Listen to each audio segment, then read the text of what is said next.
It's Wednesday, March the 15th, and you're tuned in to the tniab podcast. I'm Vince. I'm Anthony. And this is the Geek Chic Culture Show where we talk about all the cool things in the world. What's up, everybody? Nothing much. It's snow day! We're going through a snowstorm right now here in the southern Ontario of Canada. And there's a lot of snow on the ground. Yeah. Now, I imagine this is your ideal weather, Anthony? It's pretty great. I fucking hate it. It's fantastic. It's awful. I went outside today in my backyard, Yeah. and I just laid down in the snow, Yeah? and that's all I did. I just laid down and let snow on top of me. It was fantastic. Ugh. It's relaxed, listen to nature. Ugh. Snow. It's fantastic. Snow's only fun if you're doing something in it, but Yeah, I was laying in it. Sucks. Yeah, there's a lot of snow. A lot of shoveling. I have a big driveway. No, I have a snowblower. So whenever a big snowfall happens, everyone in the block is our friend because we have a snowblower. Are you the only one in your block with a snowblower? Pretty much, yeah. It's That's so weird. It's the opposite here. I'm like the only one without. Oh, everyone has a snowblower? Yeah. Okay. Whatever. I'm still better than them all. You got that ergonomic shovel? Yeah. I got brute strength. Gross. Yep, it's great. Disgusting. Yeah, no, so that's cool. No big review this week, but we have a couple picks we're gonna go through, and We also have Kamen Rider finally. yeah, at the 2 end of the episodes of episode. that, and we have definitive thoughts on Zelda. I think. Yeah. Yeah, I think we have that. So let's kick it off, Anthony. What happened this week? What's up with the picks? I got some picks. I got some stuff. We watched a video. It is for the new Shadow of Mordor game. Yep. I believe it's called Shadow of War. Shadow of War. What was the first one? Was it just Shadow of Mordor? Shadow of Mordor, something of something. Okay, but this is I honestly something don't of war. Shadow of Mordor. Like it was Middle Earth, Shadow of Mordor. That's it. Shadow, yeah. So the new one, Shadow of War. Yeah, Middle Earth, Shadow of Mordor. Okay. There you go. And it's the new one of those games. If you remember, this one came out or the first one came out a while ago now, like launch of the PS4. No, not that early. 15? Maybe 2015 sounds right. Yeah. But so in the new one, they have taken pretty much the Nemesis system, the whole thing of your enemies are like named NPCs and they like hold grudges and do that stuff, and they took it to the next level. Where your nemesis have like camps. Yeah. And you have to build up an army of orcs to take over other camps. Right. And then build a bigger army and stuff. So we watched that video. It's like a 16-minute gameplay demo. Mm-hmm. Just a recap for the listeners out there. What did you think of that game? Just to refresh your mind, what did you think of Shadow of Mordor? I really liked Shadow of Mordor. Yeah. At the time, it had like the Batman combat when that wasn't too overdone. Yeah. And all the execution stuff. And I did like the idea of I could not only just kill a guy, but I could possess that person to bring them to my side and do all that kind of stuff. The only thing I didn't like about that game is that the open world was really empty. Yep. And it didn't need to be an open world game. Yeah, it didn't really need to be an open world game. But this one seems cool. They showed off a raid, pretty much. Yeah. And all this stuff you could do to prep. You could put in spies into the enemy ranks. You could pick which NPCs that are on your side or you've possessed to take with you into battle and that offer different bonuses and stuff. Mm-hmm. They had a gatecrasher who does what his name says. Oh.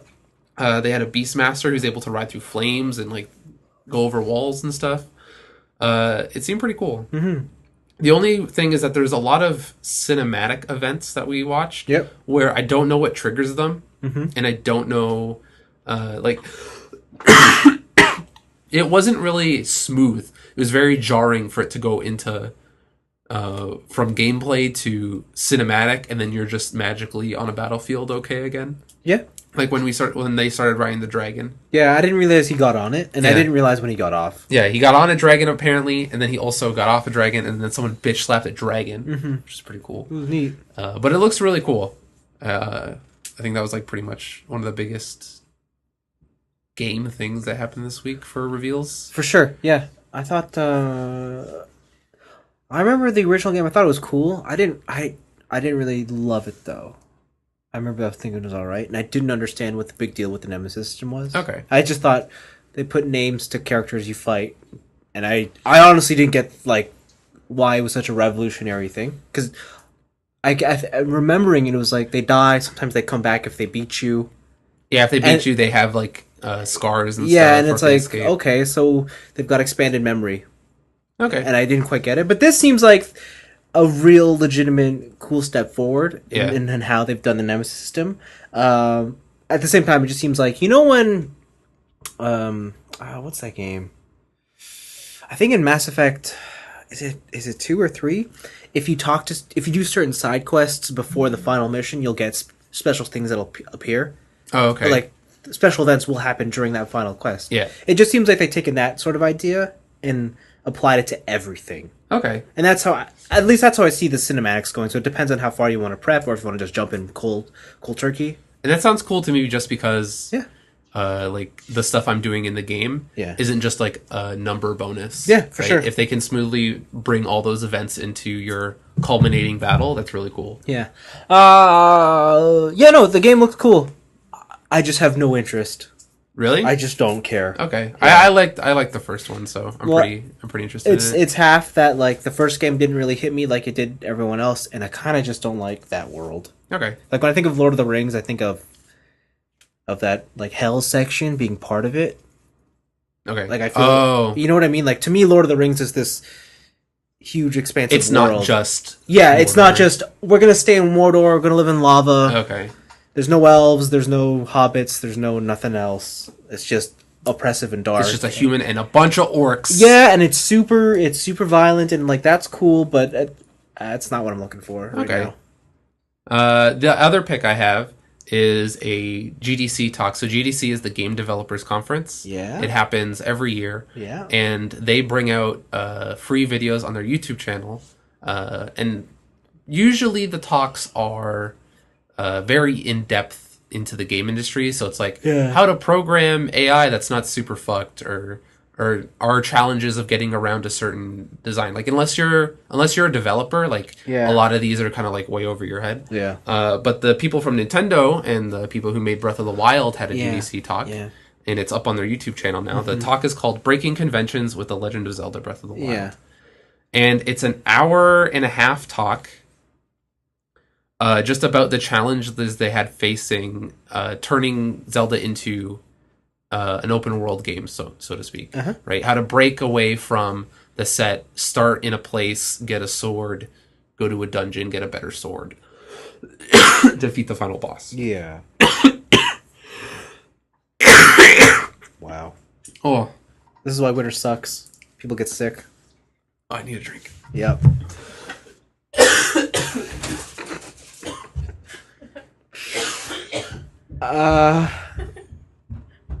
Usually I would cut this out, but I think there's no way I can cut that smoothly. So we're just gonna fill for time, ladies and gentlemen. It's just me. So what you don't know is I'm actually not alone in this room. There's 3 other people. If y'all want to say hello, you can say hello right now. Hi. Hello. Hi. I don't know if that picked up on the microphone, but they're here. I'm not alone. So I'm thinking about remodeling this room. I think I'm gonna make this just strictly all my toys and video games. You could. Yeah, but I don't know. But it's just a weird shape because it's so long. I don't know where I'm gonna put things. Like, if I put stuff on the walls, it'll make this room really narrow. Yeah. And I don't know if I want to do that. But yeah. Anyways, Anthony's back. Oh, you didn't just stop it. You just went for it. Oh no, because then I'd have to remember to cut and edit. Yeah, man. No. You raw dog it. Yeah. All right, fine. GDC Nintendo Breath of the Wild. So yeah, GDC Nintendo Breath of the Wild, and they were talking about the challenges of bringing Zelda into an open world instead of the whole Zelda trope type of deal. And it's a really interesting talk. You don't have to be really a game developer or have like any sort of programming background to take an interest in like the type of challenges they face and stuff. And also, they show different ideas that they had for Link, for the world, for other stuff. Oh, I saw these design documents. And some of those design documents are out of control. There was one where Link's on a motorcycle. Yeah. There's one where Link is in a scuba suit, like just for underwater stuff. Yeah. I'm glad they didn't go with any of that. Well, I don't know. Link on a motorcycle would be pretty cool. Would it though? Yeah. No. You gotta mount different motorcycles in the wild. It's just like a pack of motorcycles hanging out. I mean, The Legend of Zelda in a modern era setting would be pretty cool. That would be pretty cool. If it was like Link in New York. He's like, hey man, gotta get a taxi. Yeah. But it's a long talk. It's very interesting. It's if you've been playing Zelda Breath of the Wild or you have an interest in Zelda at all, it's very spoiler free. Mm-hmm. So yeah, I believe there was a couple of things. I was paying attention to the Overwatch talks. Oh, okay. And there was also like an Ask Me Anything. They revealed a couple things like Bastion originally was supposed to shoot through walls in turret mode. Whoa. That sounds unfair. Yeah, and they're like, yeah, it wouldn't have worked. No, really? The other thing, like Bastion had a personal shield, like a Reinhardt shield, and he turned it to turret mode. Oh, so like just in front of him, so you couldn't shoot him.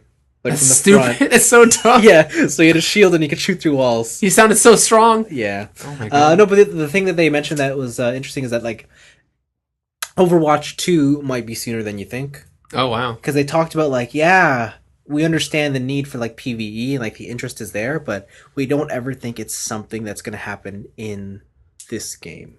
At least this version of the game. And so they're like, but it is something we are heavily invested in and something you'll see eventually. Like, do you think it's going to be this year? Like, do you think you're going to turn Overwatch into a yearly franchise? I don't think so. Okay. That'd be interesting, though, if we got an expansion like around E3 when the Overwatch came out. Yeah. But, yeah. Could be neat. Yeah, so GDC actually has a lot of really interesting talks. Yeah. Some are on their YouTube channel, some are exclusive to their website. And then also some are exclusive to, like, a paywall. Yeah. So if you want like some of the weirder stuff, you gotta fork up some cash. But yeah, breaking conventions with The Legend of Zelda. It's a really interesting talk. I think Nintendo put up a video on their official YouTube page too. Oh, did they? I believe they have the director talking about it. Oh, okay. Like specific challenges and whatnot, on how it's made, how they made the game and stuff. Okay. Yeah. Yeah. I also like the one thing they did in the talk. Just last thing is they compared a lot of the things to the original Legend of Zelda. Like NES Legend of Zelda. Oh, The Adventure of Link? Not the second one. No. Not that one. That one's a little... Yeah, okay. Yeah. But whenever they had...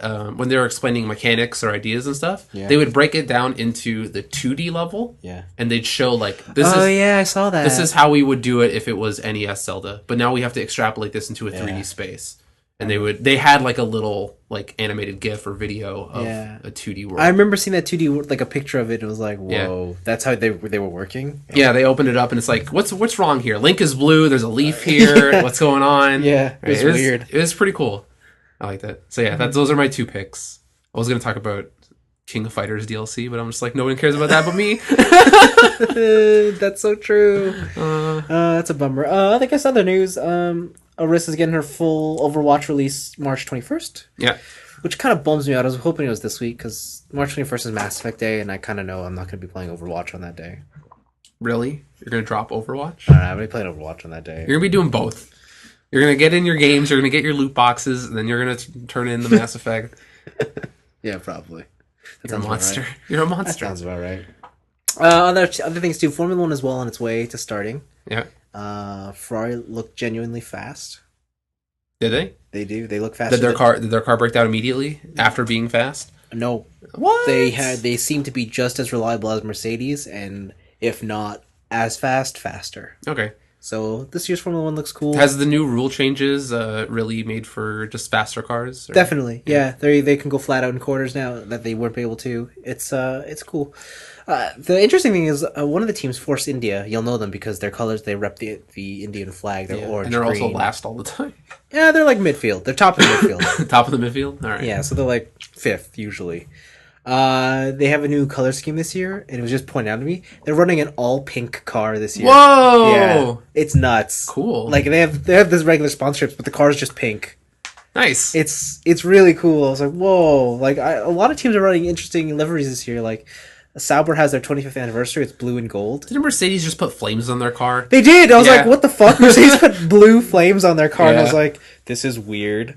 And then McLaren went to orange, and I like that McLaren. The favorite one is have you seen the Toro Rosso, the Italian Red Bull team? No. They have a cool one. Okay. It's neat. It's just green, white, and red. No. It's just the flag. It's still a Red Bull colors, but they've done it in a way where it looks, I don't know, it just looks like a proper race car. Okay. Yeah, it's neat. But yeah, no, that's I really haven't been paying attention to anything. It's been like even looking through the week, it's been kind of short on news. Isn't like PAX coming up soon? It's over now. Oh, it just finished. I'm surprised there's nothing out there. Yeah, and then was it John Carmack is suing id Software? Oh yeah, I remember that. Yeah, I remember that. But that's like a whole drawn out legal thing that's not really fun. Right. Yeah. He's like, because they had a whole thing of like John, while he was underneath he stole a bunch of source code. But then also because they stole the source code, the company is now like, well, we don't have to pay you your stocks back. It's like, no, I sold my stocks. You have to pay me that money. Yeah. And they're like, well, you forfeited it. And he's like, well, okay, I'm going to take you to court now for like 20 mil. Yeah, I mean, that's different. Like, oh man, law's so fucked. Yeah, but there you go. Yeah, let's just move on to our weeks. Yeah. Right? Then, did you do anything other than Breath of the Wild? No, so this week, so shortly after we recorded last week's podcast, actually not shortly after, it's like immediately after, I opened my Switch and then I started playing Zelda. Yeah. So that's where I am. That's all you've been doing? There's nothing else that like is... No. Because if it is, I totally understand. Like, no, I've only been playing Zelda. I haven't played Overwatch in a week. Feels kind of fucking weird. All those loot boxes you missed out on. I know. I missed my weeklies. I was just like, damn. This game must be good. It's very good. Yeah. So do you want to talk about Zelda now, or do you want to leave it till the end? We can leave it till the end. Okay. I did some stuff in my week. Tell me. I started playing Path of Exile again. Why? Because there's a new event happening, a new league. Yeah. And the league, I believe, is called the Legacy League. Mm. And they've taken every single other league and combined it into one league. Whoa. So you get these little talismans. Yeah. And what happens is that you can slot them into a legacy board. Mm. And when you walk into another zone, the next zone will have the modifiers of the talismans you've equipped. But the talismans have effects from every other league prior. Yeah. So you could have like extra packs of rare enemies with a league called Breach, and then also with a league called Perandus. And then all those leagues are in that one map together. Yeah. And so your next 5 maps will have those modifiers, and then the stones go away, and you gotta reslot them. Ooh. It's a really fun league. It's... Path of Exile is still super hard to penetrate. Like, if I didn't have friends who also played the game and are like, here's a build, here's a bunch of leveling items, like, get the high level so we can do high level stuff, right? I don't think I'd be going for it, because the sphere grid equivalent in that game is out of control. Yep. But it's still really fun. I'm building a casting build this time. It's called Flame Blast. And it's a channeling spell. So you pick an area, and as you're channeling it, a spell circle gets wider and wider and wider. And then when you let go, it blasts flame. Boom, explosion. Yeah. But then there's like added ignite elements so that that ignite when they're on fire spreads to other enemies. Right. And does stuff like that. Holy shit, my throat sucks. It's because you went outside in the snow. Probably. You're sick. I wouldn't say I'm sick. You're getting there. You're fucking infected. You got the Bugster virus. I got the Bugster virus, so no. But yeah, Path of Exile is pretty cool. Okay. But I think the coolest thing I did is I played Time Crisis 5. Like in the arcade? Like, I went to Palladium and I played Time Crisis 5. Is that where you went this weekend? Yeah. Oh, okay. Yeah. So my friend had he won a Palladium card, and he's like, "Listen, this has got enough points on it to where I'm not going to spend all these points. Oh. Let's all go to Palladium." And I'm like, "Down." And they had Time Crisis 5 there. How is Palladium nowadays? It's a lot of mobile games turned into arcade machines. So like Doodle Jump and Angry Birds all have arcade machines. Do they still at least have like the big racing section? They do still have the big racing section. They still have that weird roller coaster 4D experience thing. That thing's like 20 years old. Yeah, they still have that. They had a Luigi's Mansion arcade game where you get into like one of those sit down cabinets. Yeah. And you get a giant vacuum, and you can like aim it at the screen and suck up ghosts and stuff. Okay. They actually had a couple Japanese rhythm games there too. Neat. Like they imported a bunch of stuff. Yeah, it was mostly Time Crisis. No, like I mean for the arcade machines there, it's mostly mobile games turned into arcade machines. That's sad. Which are ticket games. Oh, that's sad. So it kind of sucks. Yeah. But Time Crisis 5, man. Yeah. I'm gonna blow your mind for a second. You know how Time Crisis has a pedal that you go up and down, and so you can like go behind cover and like come out of cover. Yeah. Do all that stuff. It's got 2 pedals now. What? Yeah. For changing your cover. What? So your characters are ninjas. They're like, they might as well be ninjas. They're like with guns. They're like white people ninjas with guns. What the fuck? Right? it's so ridiculous. One guy, like, his name might as well be Chad. He's got like the blonde spiky hair with a sideways cap. Yeah. And a bandana underneath it. It's ridiculous. But pretty much they have super speed. And so while you're shooting enemies and stuff, they can bombard you with like a bunch of fire. You can't like stand up. Sure. Or a bunch of enemies might have shields that you can't shoot through. So what you got to do is change your cover. So if you're on the right side, you hit the left pedal and you like insta warp to a different cover on a different vantage angle and then shoot a bunch of people. And so if you want to duck, cover, or reload, you keep hitting the left pedal. Yeah. But then if you want to switch back, you hit the right pedal and you like warp the other way. Okay. It's weird. I don't know how I feel about this. It's pretty fun. Okay. I don't know how they would translate that to like a home console game. Your gun cons have buttons. Yeah. They have multiple buttons. Yeah, maybe. You only need 2 buttons for that game. I guess. And plus the trigger. Who's going to sell a gun con in today's day and age? You're using the Wiimote. Ugh. Disgusting. No, you're using the left Joy-Con, the right Joy-Con. Oh, man. With the IR blaster. Time Crisis on the Switch. I mean... Could you do it? Yeah, I guess. I see it. You use the top Using the side buttons? Yeah. This plays so well on audio. It's not nice. But yeah. It's Time Crisis again. Wild Dog is back. Oh God! From Time Crisis 1. Wow. He still wants to blow up the world. Is he still? Still alive? He's an old man now. Oh. Yeah. And the new young hotshots are trying to take him down. Oh right, of course, they're new characters. Yeah, new characters again, but they're ninjas. This game. It's fucking weird.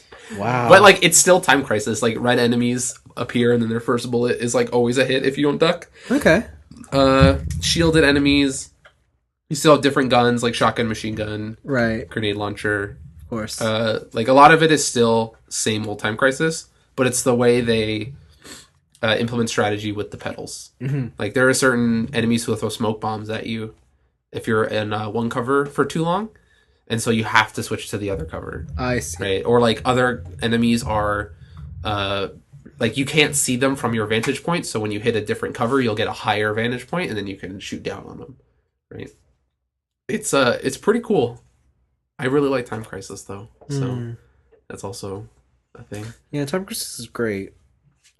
Yeah, what I like is Time Crisis is probably my favorite. Like light gun shooter. Yeah, it's very closely followed by Virtual Cop, but Virtual Cop's got a justice shot though. You shoot the gun out their hand, and they're like, shit. Yeah, that's hard to do. Did I tell you Yakuza 0 has a whole Virtual Cop segment in it? Yeah. It's awesome. Cool. But my week has been Breath of the Wild mostly. Okay. But those were the few things I did before. That sounds good. So Breath of the Wild, you beat the game.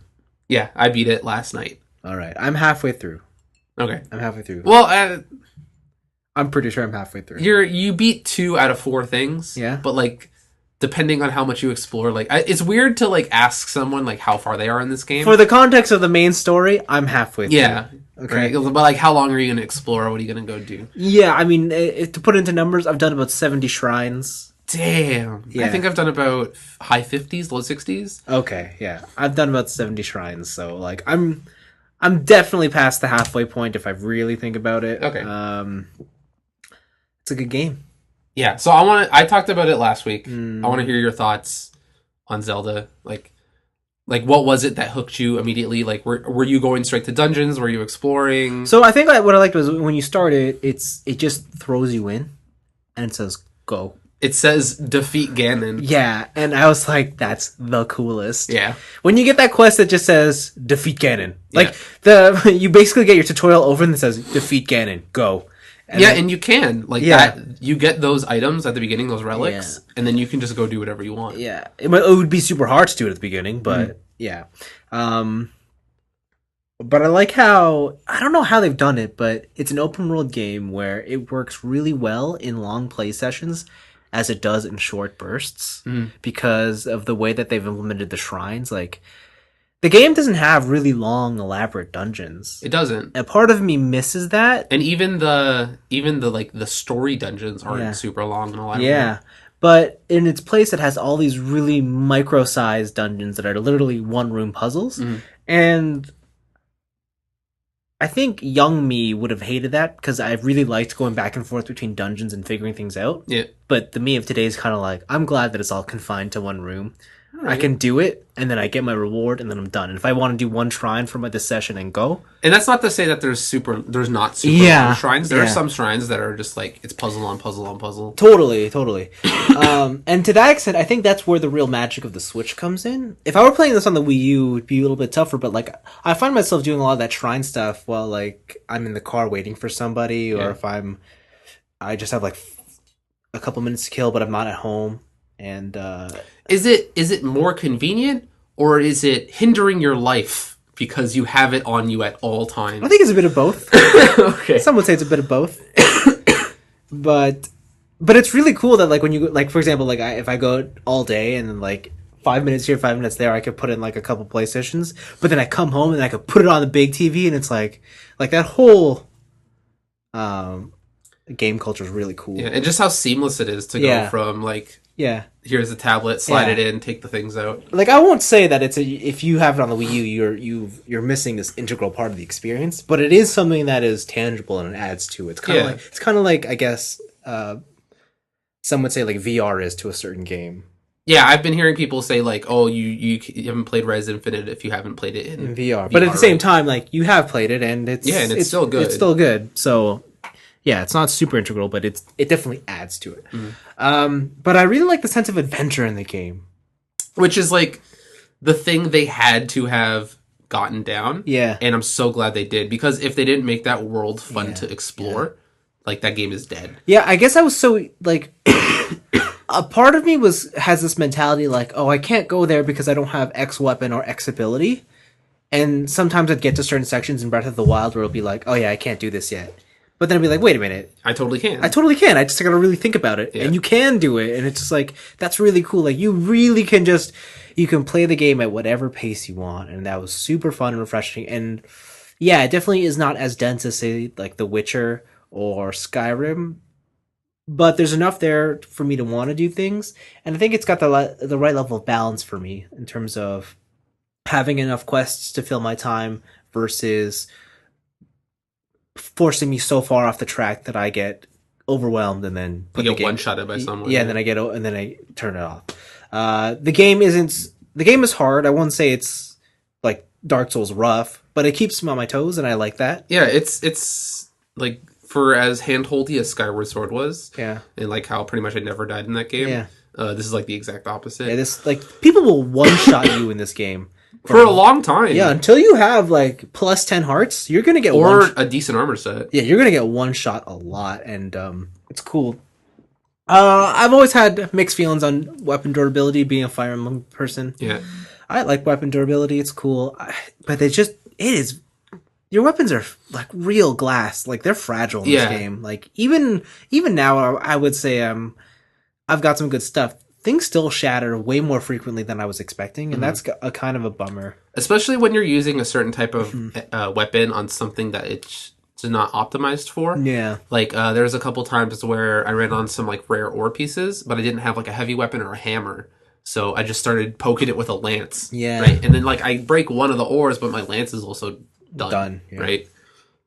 Yeah, so like that part's kind of a bummer, just because I don't think I'd have a problem with it if there was a way that I could fix my weapons, or if there was a way that I could up durability, or if there was a way that, let's say, even if I could level up Link, because as it stands, I'm running past enemies because I see no reason to fight them in the field. So there's eventually a point where, like, if I want to go explore like kind of more beginner areas, like, these enemies are nothing to me, and so they're not even worth my time of killing them, waiting for the explosion, and then picking up their stuff. No, but even like the high level enemies, I don't even bother fighting them. Really? Yeah, because I go through enough shrines and whatnot that I have weapons that are awesome. Okay.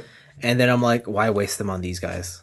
Okay. And like I see no reason to fight them, so that's kind of a bummer. I'm just, they have that. So I took the opposite mentality. Yeah. Where I just said, screw it, everyone I see, as long as they're I think I can get a decent reward out of them, like I'm just gonna fight them, and that hasn't proven, like I haven't been wronged by that methodology. Yeah. Just because the game doles out so many weapons, and like. It's like, I found this sweet ice greatsword. Yeah. I'm never going to find another one. You are 100% going to find another one. There was a point in my game where I was running with 3 of them. Yeah. Right? And it's just like, okay, well, what am I going to do with all these? Yeah. I know. The game gives you good enough stuff at a steady enough clip to where if you see a camp over there of like, and you want to see what's in that monster chest, just go fight them because you'll get your stuff back. I've been starting to realize that the stuff in the monster chest is never worth it, though. There's a couple, I got a couple gold rupees out of those monster chests. And... Like, the best stuff is in the shrines. That's why I just seek those things out, and that's all I really focus on. Unless I need to farm a certain enemy for items or whatnot. But I think, for me, I'm really enjoying the game. It's tons of fun. My pro tip would be upgrade stamina first. Okay. It'll really help with climbing. And swimming, and anything. A lot of things. So you are done 2 dungeons. Yeah. What dungeons did you defeat? And what order? So first one I did was the Zora. Okay. And that was so cool. Yeah, the Zora level is awesome when you get the Zora tunic. Yeah. So I did that, and then I did the one in the air. The bird people. The bird people. The Rito? Yeah, the Rito. The Ritos. So yeah, that one's equally as fun. Yeah, so I also did the Zora one first. Yeah. But I went and did the Gerudo one second. Yeah. Right? And it's cool that I hear stories about people just like, I did the Goron one first, or I did the Gerudo one first. I guess, I see where the Goron one's located, and I see Death Mountain, and to me that's like, I guess inherently I just thought, no, that must be like endgame stuff, right? It's called Death Mountain. Yeah, I feel like that shouldn't be my first one. But it totally isn't. I had the same thing, and I went up there, I was like, I could have just prepared for what was up there. Yeah. And I would have been fine. Yes. So, yeah, I don't know. No, I really like the narrative they're telling. Like, I really like the story in this world. I think it might be my favorite in terms of the story they're trying to say. Like, I guess I'm sick of the whole, like, you're a boy who wakes up and you evoke legendary hero and you are I like how in this one it's like, no, you are the legend, you fucking failed. Yeah, you failed. You've been asleep for 100 years, and also people remind you of your failure. Yeah, and like then, you roll up to people and they're like, oh man, remember that time you fucked up and you're an idiot? This is the kingdom that was, now it's in tatters, it's 100 years later, it's your fault. And I like how Zelda is like this active person who's trying to do something. She's not like this damsel in distress. I like the idea of the 4 champions and they have giant robots. It's just like giant robots. It all seems really cool. It seems like a proper, like, this is the legend of Zelda. Yeah. And I'm so into that. It's funny you say that's your favorite story, because I would say that this is the Zelda with maybe the least amount of story.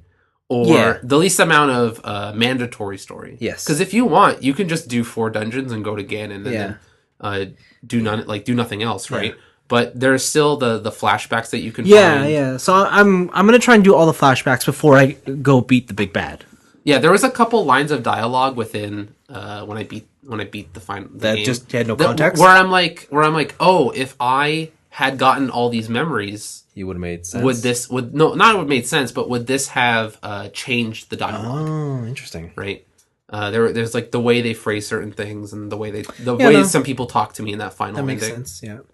It's cool. Like, the Master Sword is just there. Yeah. Like, if you can go get it, you can beat the game without it. Yeah, it's real neat how you can just like do the like. Same thing with the shield, the Hylian shield. Like, you could just, I didn't find it when I beat it. I had to go afterwards and look around. Yeah, for sure. Like, it's interesting to hear, like, what you can do.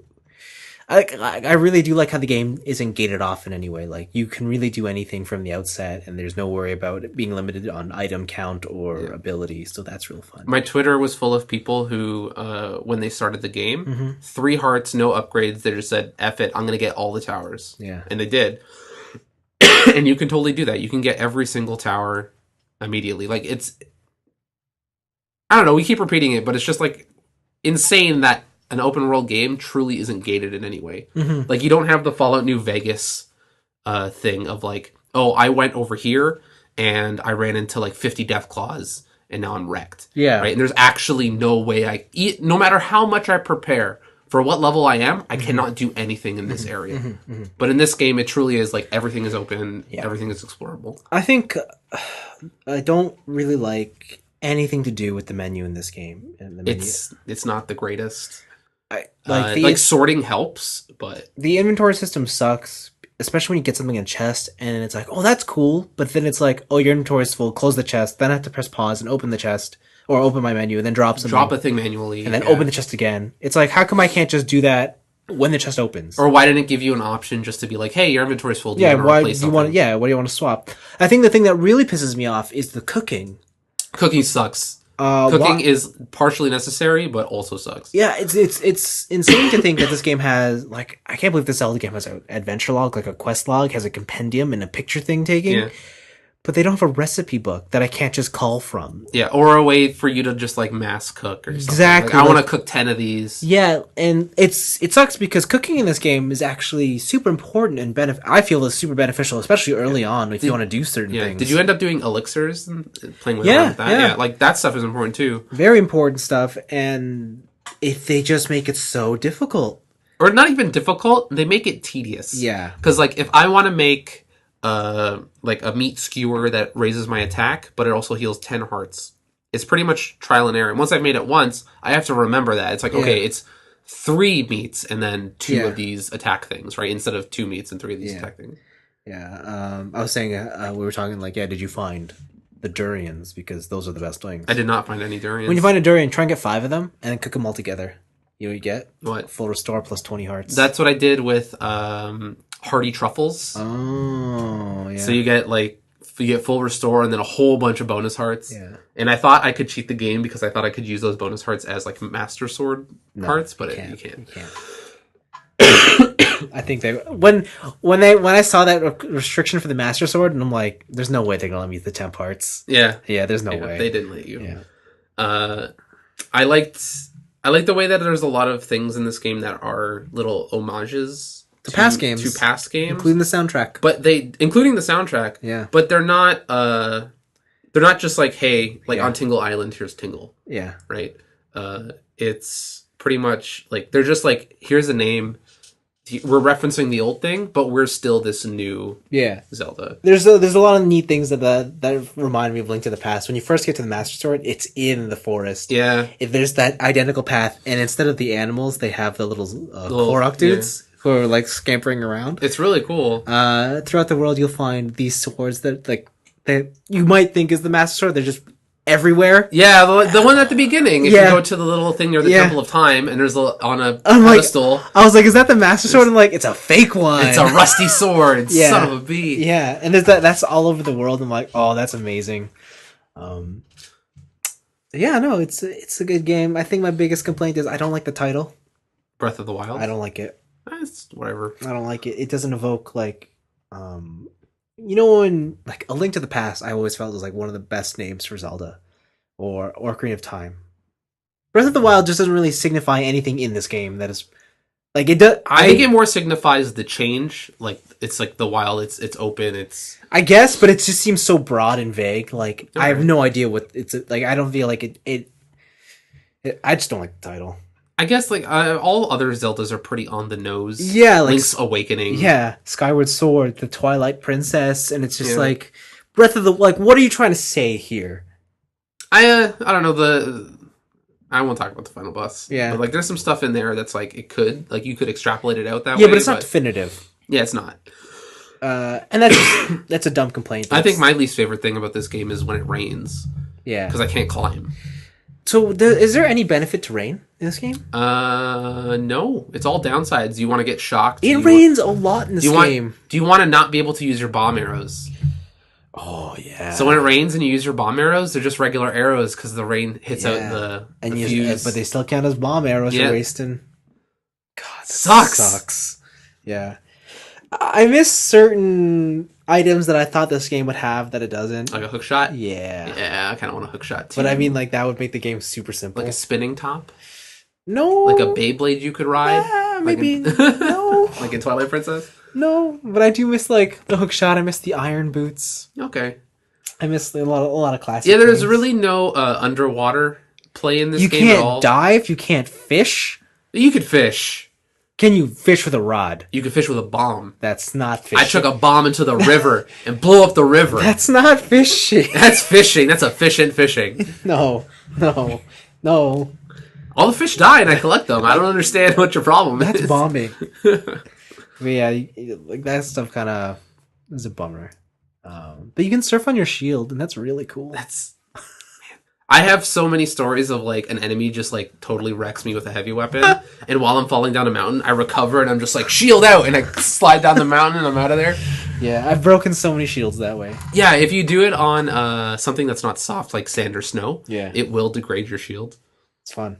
It's worth it. It's totally worth it. Have you found the bloopies? Yeah, those are cool. Shoot them, take a picture of them. Yeah. Have Great Fairy Fountains. Those are weird. Yeah, how do you like the Great Fairies in this one? Like their design and stuff. I don't know. I feel like 100 years ago they would have been hot. Or are they still hot? I don't know, man. I like that they're still the flamboyant ones from like Majora's Mask and Ocarina of Time. Like, lots of makeup, lots of glitter. Yeah. Like very open with their emotions, so to say. I feel like they were the used and retired workers from a burlesque club. Or are they the current workers? No, they are not. They are far from current. Yeah, I just like I like those characters. I like their personalities. I like the different animations you get when you level up to different levels of your armor. They're just expensive, man. Yeah, I'm trying to unlock the last Great Fairy Fountain. It's cost me 10,000 rupees. Yeah, and I'm like, where do I get that many rupees? I don't know, man. I got tons of money. Gotta sell it. I don't know how you have a bunch of money. I was constantly at like 100 gil the whole game. And no arrows. I sold a lot of stones. Oh, did you? Like diamonds and sapphires. I heard there was someone that like uses those and they're important, but I haven't found them yet. Yeah, they're for dye. Oh, for that? Yeah, like your sapphire gives you the blue. Oh, okay. Diamond gives you the white. Do I care that much? I haven't used any diamonds just because you need them to remake the story items. Yeah. But again, you get so much cool stuff that it's kind of not worth it. And that's where stuff like the breakable weapons really suck. Yeah. Because when you get this story-related scimitar or sword or trident or whatever, it's super cool. There's the only one like it, and it shatters. Yeah. It's this exponential price to bring it back. Like, you need a diamond, you need a bunch of gil, you need another weapon. So I have 2 story items. I have a lance and a bow. Yeah. I've never used them. Yeah, my bow, I broke my bow playing here, and I broke my lance like way long ago. And something tells me I'm never like, no, it's too expensive. I just I upgraded all my weapon slots just so I can keep them. Yeah.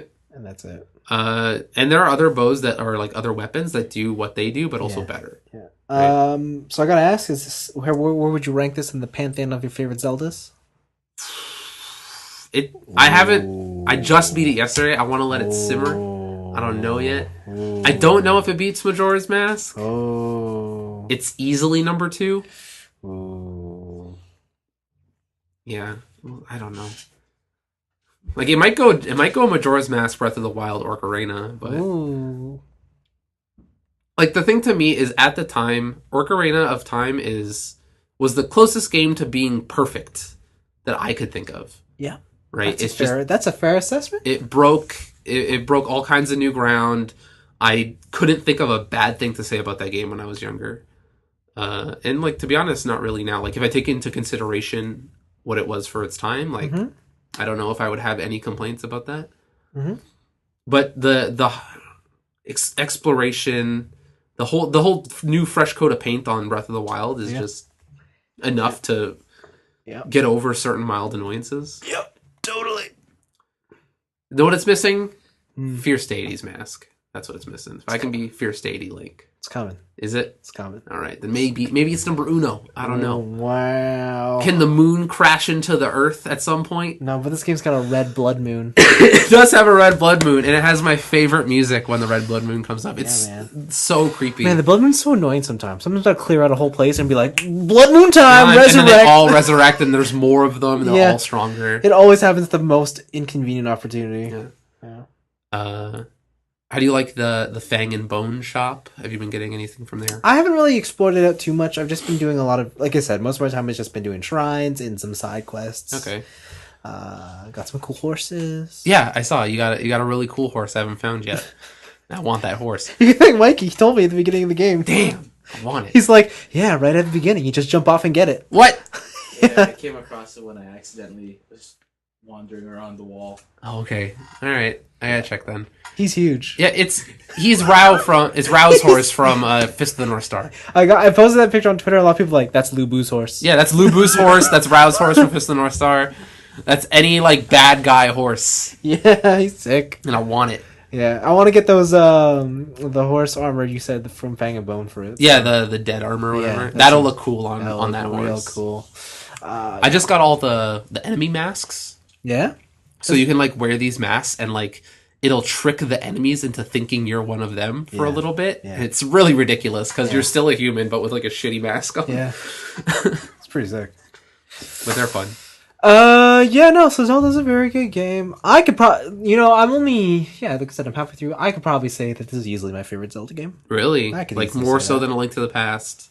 I've always been an Ocarina kid, but more so than Ocarina. Yeah, I think it just edges it out for me. Oracle of Ages and Seasons. Yes, because the Minish Cap. Minish Cap is great, but that's still one of the like second tier Zelda games. Okay. The thing with Oracle of Ages and CDI Zelda. No, yeah, this is definitely one of my favorite Zelda games. Wow. Or my favorite Zelda game. I really like it. Like, I like the world that they've built. I like playing it. It's just a lot of fun. Like, it's easily my favorite game of the year so far. Okay. Like, I started playing it and actually couldn't put it down. Yeah, no, I've had that problem. Yeah. It's just like, I could be doing something else. Or I could play Zelda. Yeah. Because I'm always on the verge of discovering something new. Even now, having beaten the game. Yeah. I'm always on the verge of finding one more cool thing. Yeah. It definitely has that going for it. And I'm into it.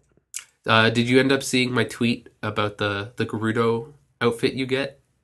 Is it the one that turns into a girl? Yeah. That's a funny side quest. Yeah, I heard that goes places. That goes all kinds of places, that one. Yeah.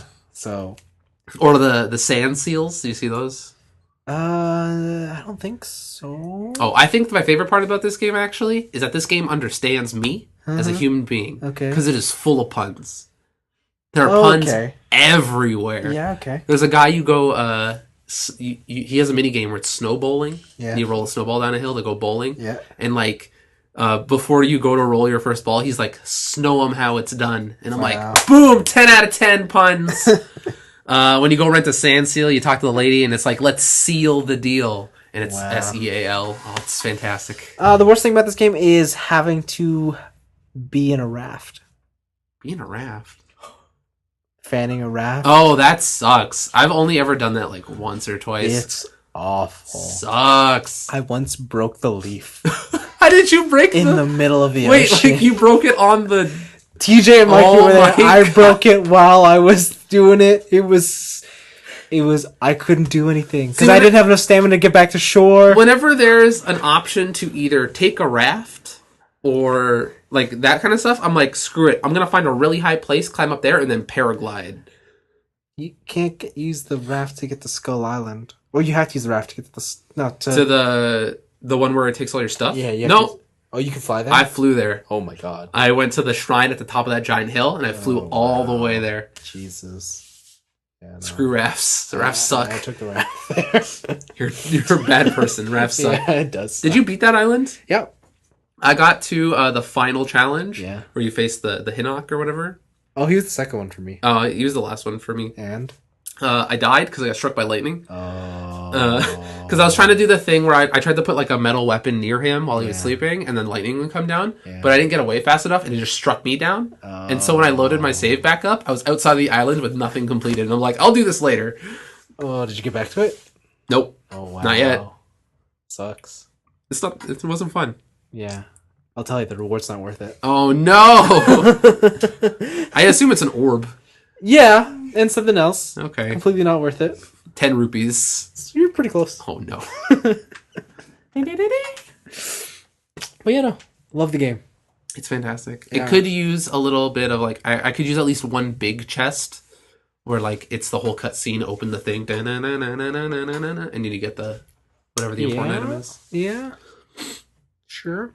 But yeah, this game's like I don't know, it's weird. It's weird playing something that I think will be an instant classic. Yep. Like something that years down the road I can be like, hey, this is fantastic. Mm-hmm. So. But it is. Yeah. It's weird also like living in an age where you know someone is going to be like the next pop star for years to come, right? Like you look at Justin Bieber and you're like, you're not going away for a long time. We're thankful for that. Yeah, we are. I really want to see Nintendo do this with their other franchises, just reinvent them. Metroid? Yeah. Yeah, I want them to reinvent Metroid. What about a new F-Zero? That's just fucking racing. What about an open world F-Zero? You know where you could tame cars? No. No. I think it would be super cool if they turned F-Zero into an RPG and racing was the battle. That'd be cool. Yeah. Yeah, you gotta upgrade your pilot Like you were Captain Falcon, the cop. Yeah. Space cop? You're the racing cop? Oh, that'd be great. Like you're an undercover cop and you're the Blue Falcon. Oh, you're in the undercover racing ring? Yeah. Could you imagine that? Yo, Nintendo, shoot us a line. We got some story ideas. Like you could race on the side for slips. Yeah, it's pretty much what I think almost every single Nintendo franchise needs right now. Yeah. Is except for Smash. If Smash is garbage, Smash needs to just like go away. They should reinvent Mario Party. And turn it into a fun game. Oh wow. Wow. Sick burn. Sick burn, bro. I could say the same about Smash. Like, it turned into a fighting game? Oh man. But yeah, like, I think pretty much most Nintendo first parties need, like, a fresh new idea or a fresh coat of paint. Yeah, that new Mario's looking... I'm more interested in new Mario now. I want to know if it's different like this. It's looking like similar to Galaxy in certain ways. Yeah. And Galaxy was probably one of the best Mario games ever made just because it was super fresh and novel. Yeah. So... we shall see, but Nintendo, I definitely recommend Breath of the Wild. Best sold game. I think. Are you happy with the game for a whole purchase of a whole system? Like, has the Breath of the Wild justified your purchase of a for console? Me? Yeah. Yes. Okay. But take note, I don't have a Wii U. Okay. So I'd have to buy a console anyway to play it. Yeah. And Anthony was gracious enough to just let me borrow his, so the decision was kind of made for me. Okay. Right. If it were like a recommendation, like someone's listening, like, should I get a Switch for this? I would still say no. I would say if you don't have a Wii U. Yeah. Yeah. Like, go for the Switch. But I would say if you don't have a Wii U or a Switch, get the Wii U. Because then at least you can get Zelda. And then... and get Bayonetta. You get Bayonetta, you could get Xenoblade Chronicles, you could get Tokyo Mirage Sessions. 101. There's, like, the Wii U... Yeah, true. Like, there's still at least a handful of great games on the Wii U that you'll get more value out of as opposed to the Switch. And then you'll play Zelda. Yeah, that's fair. Okay. Like, the Switch is still in its sort of, like, hype zone. But, like, make no mistake, in a couple of weeks from now, the Switch will be on shelves. You could buy it whenever you want. Yeah. And you could always buy Zelda whenever you want for it there. But if it was, like, right now, and you really want to play Zelda, I would still say get the Wii U. That said, I am 100% satisfied with my purchase. As much as I like some of the games on the Wii U, I always forget they exist. Yeah. Like, I'm like, man, I wish I would make another Bayonetta. Oh, wait, they did. And it was awesome. Yeah, so... okay, that's fair. That's what I would say. I mean, like, if you're the type of person who loves being first to the party and you like... yeah, you need your new being an early adopter. Like, I always do that with all my electronics. So, like, for me, it's only video games. Video games are my new adopter thing. Okay, yeah. So... yeah, so, like, yeah. If you're used to that mentality, then for sure, get the Switch. Right. If you are price conscious, value oriented, get the Wii U. There's a lot of good games on the Wii U. Mm-hmm. All right. Mm-hmm. That's it. That's it. Breath of the Wild, 5 out of 5. It's probably going to be TNIB's Game of the Year. We'll see. There's nothing else I can think of we're going to agree upon. Yakuza 0. No. I mean, the closest thing we'll say is Nier Automata, and I am 100% sure that it's not going to be better that than Zelda. Game has 24 endings. I heard. Or 26. I heard, but only like 5 or 10 of them actually matter. Yeah. That's kind of like the original Nier. Yeah, okay. There's a bunch of endings. Some of them don't matter. Yeah. There is no other game. Unless Monster Hunter makes a surprise. Monster Hunter Switch? Yeah. So maybe Super Mario Odyssey? Well, that's the next year. Never mind. Did you see that article? I think Christian sent it to us. Monster Hunter and... What's making the collaboration? Monster Hunter and... Neon Genesis Evangelion. No. Is it Breath of the Wild? It might be. I don't know. You can get the armor and stuff in Double Cross. I don't remember. Yeah. Okay. Anyways, let's talk about Kamen Rider. Let's round of the show. Yo, finally. Stuff's happening. Finally, episodes of Kamen Rider. So the first one's kind of just like Detective Man. Who cares? Before all that. Yeah. No title cards or ending sequences in either of these episodes. Yeah. So I think it's been a good 6 episodes now that we haven't had a title screen or something. Yeah. The episode 21 is just, another Monster of the Week stuff. Yeah. There's a detective, he's got a grudge. Yeah, and you gotta solve the mystery. And you find out that the former CEO has a dad. Is the dad of the current CEO of GAM Corporation. Anyways, that all leads up into the second episode, 22, which kind of seemed like it was out of nowhere what happens in this. Yeah, a lot of stuff happens. Yeah. That first episode is just the setup for everything to happen in that 20-minute episode. Holy jeez. I don't know where you want to start with that. So, again, somehow the Ministry of Health finds out. Yeah, they're like, hey, we got you. Yeah. It's like, what? How? And so Gem, but as Gem is being arrested, he's like, oh no, I have the Bugster virus. So they go to... They go to M. They go to M. And go to CR, and they're like, listen, you gotta heal me. You can't... I'm gonna turn over a new leaf, all this stuff. And it just seems so out of place. Right. And it's just like, what is this? And I thought there were 2 ways this episode could go. It was either one, that the writers didn't know how to finish Gem's arc. Yeah. And they're like, the police got him. Yeah. Or 2, it was all according to plan. Yeah, so in my mind, I'm like, okay, this has got to be a fake setup, because the way they've written this story makes no sense to me. I feel like I missed 5 episodes of him turning a new leaf.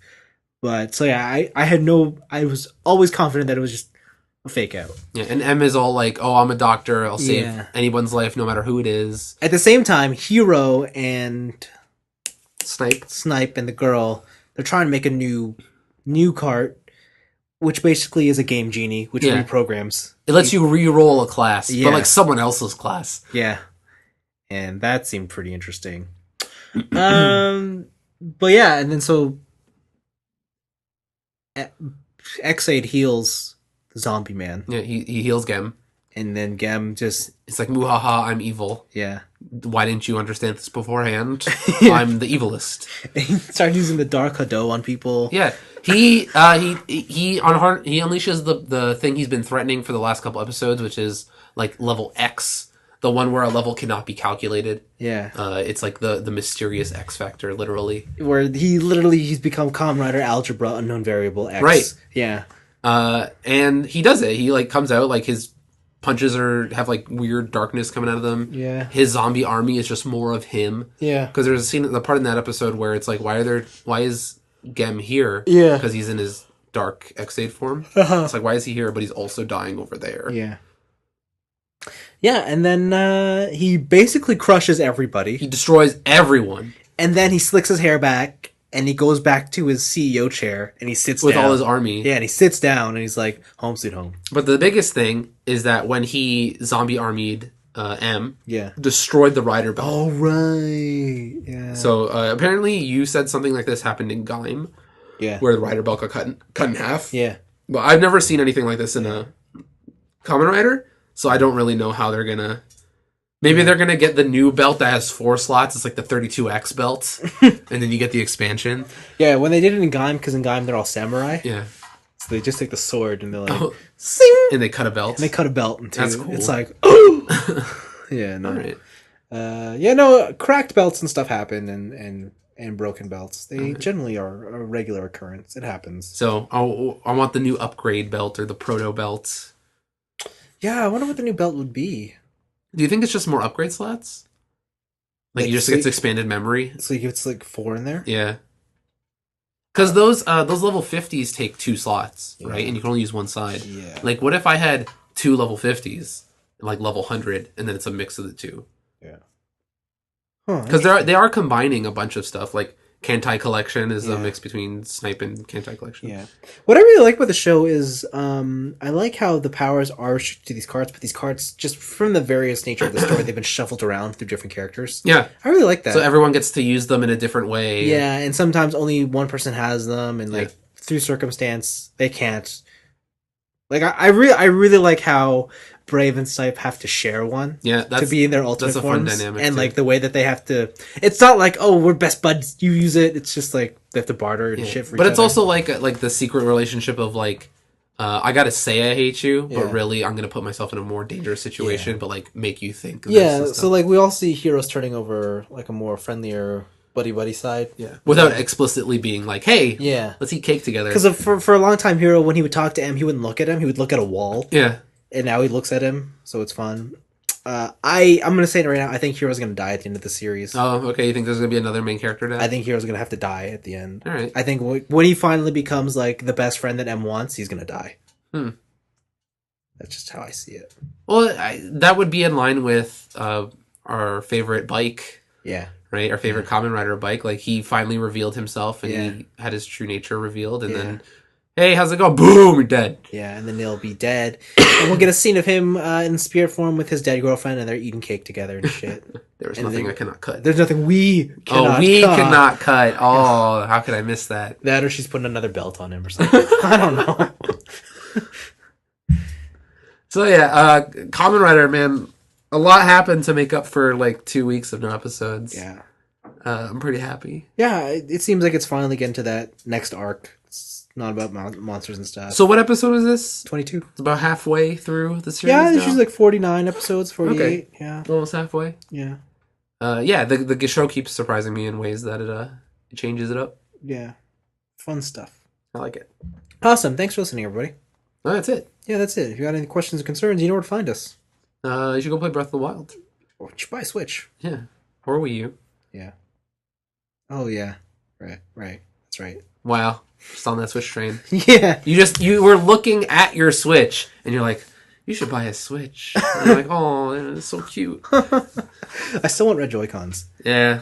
You go spend $100, you nut bar. When my tax return comes in, mark my words. You're going to buy stuff for your bike. That's what's going to happen. Oh yeah, you're right. Shit. You're going to buy red things for your bike. Yeah, I do need new shoes. Do you?